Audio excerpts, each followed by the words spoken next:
মোৰ বন্ধু বান্ধৱীসকল তোমালোক সকলোকে আমাৰ এই চেনেলটোলৈ পুনৰবাৰ স্বাগতম জনাইছোঁ।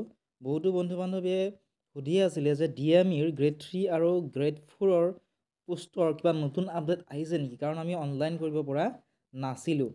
গতিকে চোৱা, ইয়াত ধুনীয়াকৈ উল্লেখ কৰা আছে পোষ্টপ'ণ্ড ন'টিছ। ঠিক আছে, এই ন'টিছখন কোনদিনাখন প্ৰকাশ পাইছে চোৱা, এই ন'টিছখন প্ৰকাশ পাইছিলে 1 ডিচেম্বৰ 2024, অৰ্থাৎ আজি এই ন'টিছখন প্ৰকাশ পাইছে।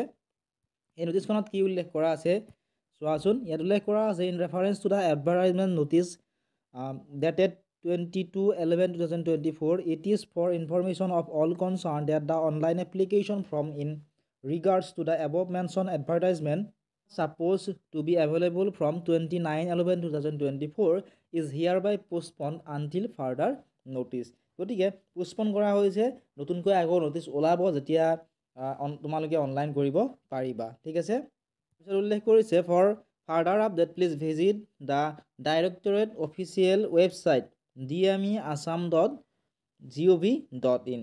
অৰ্থাৎ এতিয়া তোমালোকে অনলাইন এপ্লাই কৰিব নোৱাৰা, কিছুদিনৰ পিছত আকৌ নতুনকৈ ন'টিছ ওলাব, তাৰপিছতে তোমালোকে অনলাইন এপ্লাই কৰিব পাৰিবা। আশা কৰিছোঁ ভিডিঅ'টোৰ পৰা অলপমান হ'লেও উপকৃত হ'লা। যদি ভাল পাইছা ভিডিঅ'টো লাইক কৰি দিয়াৰ লগতে চেনেলটো ছাবস্ক্ৰাইব কৰি দিবলৈ নাপাহৰিবা।